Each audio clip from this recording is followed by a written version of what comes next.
தமிழனுடைய பேரையே அழிக்கணும், அவன் அடையாளத்தை அழிக்கணும், அவனை சப்மிசிவா மாத்தணும். அப்ப அவன் இனப்பெருமை இருக்கு. வரலாற்று எவனுக்கு கிடையாது. 5000 6000 வரலாற்று சார்ந்த தமிழனுக்கு மாதிரி யாரும் கிடையாது, எந்த மொழிக்கு கிடையாது. அவனை என்ன பண்றதுன்னா அவனை கருவில் அழிக்கின்றான். ஏன்னா அவன் இனத்து பேரே மாத்தணும் அப்படின்னு கிளம்புனாங்க. கிளம்பிதான் ஈவே ராமசாமி திராவிடன்னு ஆரம்பிச்சது.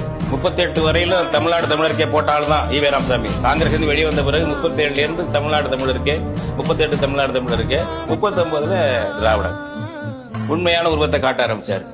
அதை எடுத்துக்கிட்டு ஒரு இயற்கையான இனப்பேரை ஒருத்தன் மாத்திரானே தப்புன்னு சொல்ல, நம்ம இனத்துக்கு என்ன சொர்ண கட்டு போச்சா? அவன் இந்தியன்னு சொல்றான். அவன் வலதுசாரி இடதுசாரி நடுசாரி எல்லாம் இந்தியன் இல்லாத இந்தியாவுக்கு இருக்கிற இயற்கையான இனத்துக்கு தமிழன்னு ஏன் சொல்லக்கூடாது?